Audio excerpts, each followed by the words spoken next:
Hello dear friends, मैं हूं आरती। संस्कृति पीसीएस यूट्यूब चैनल पे आप सभी का स्वागत है। मैं हाजिर हूं एक नए विषय को लेकर के। आज हम बात करने वाले हैं लाल मकड़ी के बारे में। अब ये जमीन पर रहने वाली मकड़ी नहीं है, स्पेस में मकड़ी जैसी संरचना देखी जा रही थी। तो नासा ने इसका भेद खोला है कि आखिरकार ये है क्या और कैसे इसका निर्माण होता है। नेबुला से संबंधित है। नेबुला आखिरकार क्या होता है, ये सारा 1 बाय 1 यहाँ पर कवर करने वाले बहुत इंटरेस्टिंग और यूनिक टॉपिक रहने वाला है। क्या लिखा है, नासा ने खोला है कॉस्मिक मकड़ी का रहस्य, रेड स्पाइडर नेबुला, जिसको हम जानते हैं रेड स्पाइडर नेबुला के नाम से। अब कुछ अगर समझ में आ रहा है तो ये मकड़ी जैसी संरचना होती है, जैसे उसकी 8 टांगे होती है, वैसा कुछ आपको देखने को मिलेगा।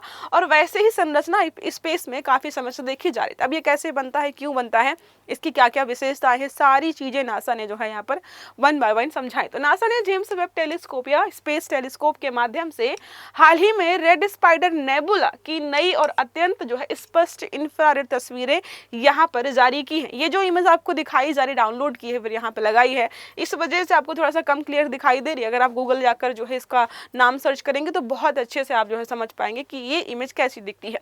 ये तस्वीरें दिखाती हैं कि मरते हुए तारे की लाल धुंध में एक गुप्त साथी या जो है हिडन कंपेनियन स्टार मौजूद हो सकता है, जो इसके आकार और ऊर्जा प्रवाह को नियंत्रित करता है। इसका मतलब इन्होंने बोला है कि जब कोई तारा मरता है तो उस तारे के मरने के साथ ही आप उसका कंपेनियन स्टार देख सकते हो उसी धुंध में, और वही है जिसको हमने यहाँ पर कैप्चर किया है। और वो कुछ रेड कलर का है और आकार में बात करें तो वो मकड़ी जैसा दिखाई देता है। अब बात करते हैं, इन्होंने नेबुला की बात की, तो पहले नेबुला समझ लेते हैं होता क्या है। नेबुला एक विशाल बादल होता है जो मुख्यतः हाइड्रोजन गैस, हीलियम गैस और धूल के कणों से बना होता है। अगर आपने फॉर्मेशन ऑफ स्टार पढ़ा है तो आपको ये पता होगा कि तारों का निर्माण कुछ इसी प्रकार की चीजों से होता है। इसका मतलब जो जो चीजें तारों को बनने के लिए आवश्यक होती हैं वो सारी आपको यहाँ पर दिखाई दे रही हैं। ये बादल तारों के जन्म या मृत्यु से जुड़े होते हैं। जैसे आप देखेंगे तो नर्सरी में क्या होता है, बीज होते हैं, खाद होता है, पानी होता है और गमले भी होते हैं। उन सबको मिला करके वो पौधे तैयार करते हैं। तो वैसा कुछ यहाँ पर है, जो एक स्टार को बनने के लिए चाहिए सब कुछ आपको यहाँ पर मिलेगा। यानी नेबुला को आप तारों की नर्सरी भी कह सकते हैं, क्योंकि यहाँ तारे नए नए बनाए जाते हैं या बनते हैं। ठीक है, चलो अब नेबुला के प्रकार, तो जो हमने देखा है रेड स्पाइडर, वो इन्हीं में से एक प्रकार के तहत आता है। तो पहले समझते हैं कितने प्रकार के नेबुला होते हैं। 4 प्रकार के होते हैं। पहला होता है एमिशन नेबुला, चमकदार गैस का बादल जो अपने आप रोशनी देता है। उदाहरण कुछ हमारे यहाँ पर है ओरियन नेबुला। नेक्स्ट हमारा है रिफ्लेक्शन नेबुला। इसका मतलब जो है क्या, पास के तारों की रोशनी को परावर्तित करता है, खुद नहीं चमकता है ये। तीसरा होता है डार्क नेबुला, घने गैस और जो है धूल के बादलों से बना होता है या रोशनी को रोक देने वाला यह नेबुला होता है। उदाहरण है हॉर्स हेड नेबुला। और चौथा और आखिरी बहुत महत्वपूर्ण है, क्योंकि इसी के बारे में हम पढ़ने वाले हैं। इसको बोलते हैं हम प्लैनेटरी नेबुला। इसमें क्या है, जब मध्यम आकार के तारे अपने जीवन के अंत में गैस छोड़ते हैं तो हम उसको जानते हैं प्लैनेटरी नेबुला के नाम से। अब रेड स्पाइडर नेबुला क्या है, जो यहाँ पर देखा गया है, जिसकी इमेज यहाँ पर नासा ने प्रकाशित की है, तो यह एक प्लैनेटरी नेबुला है, ग्रह सदृश निहारिका जिसको आप कह सकते हो। यह तब बनता है जब एक तारा अपने जीवन के अंतिम चरण में होता है और अपनी बाहरी परतों को अंतरिक्ष में क्या करता है, उछाल देता है। बाहरी परतों को अंतरिक्ष में उछाल देता है और जो मोस्ट इंपॉर्टेंट कोर वाला जो भी सब्सटेंस होता है वो आपको यहाँ पर अलग प्रकार की आकृति में दिखाई देता है। इसका आधिकारिक नाम है NGC6537 और यह जो है सैगिटेरियस, जिसको आप धनु बोलते हो, इस नक्षत्र में आपको देखने को मिलेगा। पृथ्वी से इसकी दूरी लगभग जो है 3000 से 4000 प्रकाश वर्ष मानी गई है। अब मरते तारों का आखिरी शो किसे कहते हैं और उसमें क्या होता है। जैसे सूरज भी एक तारा ही है और अरबों वर्ष बाद ये भी खत्म हो जाएगा और एक हो सकता है कि व्हाइट स्टार में या ड्वार्फ में या रेड जाइंट में कन्वर्ट हो जाए, उसको हम अलग से समझेंगे। जब सूरज जैसे तारे का न्यूक्लियर या ईंधन खत्म हो जाता है तो वह रेड जाइंट या लाल दानों में बदल जाता है। लेकिन सूर्य लाल दानों में नहीं बदलेगा, क्योंकि एक कैटेगरी होती है मतलब इस प्रकार के परिवर्तन के लिए, और सूर्य उस कैटेगरी में नहीं आता। उसका जो द्रव्यमान कह सकते हैं, जो आकार है, वो बहुत कम है, जिसकी वजह से सूरज कभी भी रेड जाइंट में नहीं बदलेगा। यह तारा अपनी बाहरी परतें छोड़ देता है और अंदर बचा हॉट कोर जो होता है अल्ट्रावायलेट विकिरण छोड़ता है। इसका मतलब समझिए कि ये जैसे कोई तारा है, जब इसकी बाहरी परतें टूट कर बिखरती हैं तो जो केंद्र में, कोर में जो बहुत इकट्ठा हुआ होता है एनर्जी वगैरह, वो जो अब दिखाई देता है वही होता है अल्ट्रावायलेट विकिरण, और उसी को हम यहाँ पर देख पाते हैं। यह विकिरण गैस धूल को चमकदार बनाता है, जिससे यह बनता है कॉस्मिक आतिशबाजी। सोचो जब आसमान में इस प्रकार के तारे खत्म होते होंगे तो विस्फोट होता होगा। जैसे आप पटाखे छुटाते हो ना तो ऊपर जाकर के फटता है, फिर उसके चारों तरफ रोशनी शुरू हो जाती है और बीच में केंद्र में वो ज्यादा चमकदार होता है। तो वैसा ही कुछ आपको आतिशबाजी आसमान कह सकते हैं अंतरिक्ष में देखने को मिल सकती है। अब साथी तारे का संकेत हमने देखा कि क्या है, यहाँ पर एक कंपेनियन स्टार भी देखा गया है।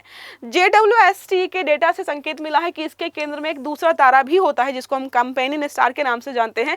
यह जो साथी तारा होता है नेबुला के घंटे के आकार को नियंत्रित करता है। इसी तरह की संरचना पहले बटरफ्लाई नेबुला में भी देखी गई थी, वहां पर भी कुछ इसी प्रकार की चीजें हमें दिखाई दी गई थी। नेक्स्ट हमारा है लाल धुंध और धूल का घेरा।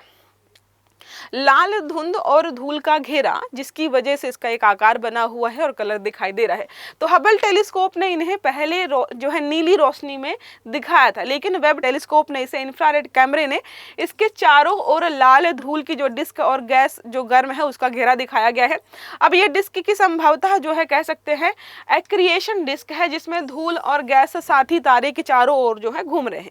ये सारा यहाँ पर बताया गया है। अब 3 प्रकाश वर्ष लंबे पैर, अब समझ नहीं आ रहा होगा ये क्या है। तो मकड़ी का जो आकार हमने देखा है बीच का उन्होंने बता दिया है कि ये इस चीज से बना हुआ। अब जो उसके पैर हैं 8, उनके बारे में बताया जा रहा है कि 3 प्रकाश वर्ष लंबाई बताई जा रही पैरों की कितनी हो सकती है यहाँ पर। तो नासा के अनुसार इसके पैर वास्तव में हाइड्रोजन मॉलिक्यूल्स वाली गैसी लहरें हैं। ये लहरें लगभग जो है 3 लाइट ईयर्स के आसपास आपको दिखाई दे सकती हैं इंफ्रारेड में चमकती हुई।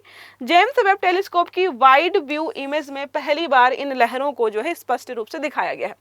अब भीतर का विस्फोट जिसके बारे में हमने पढ़ा, जब जैसे आतिशबाजी होती है तो बीच का जो पोर्शन बहुत चमकता है उसके बारे में बताया गया है। तो केंद्र में एस आकार के आयरन जेट्स, अनियमित आयरन धाराएं यहाँ पर दिखाई देती हैं जो पुराने गैस क्लाउड से टकरा रही होती हैं और तरंग जैसे पैटर्न बनाती हैं। यह दिखाता है कि तारे का कोर अभी भी सक्रिय है, यानी अब भी ऊर्जा उगल रहा है।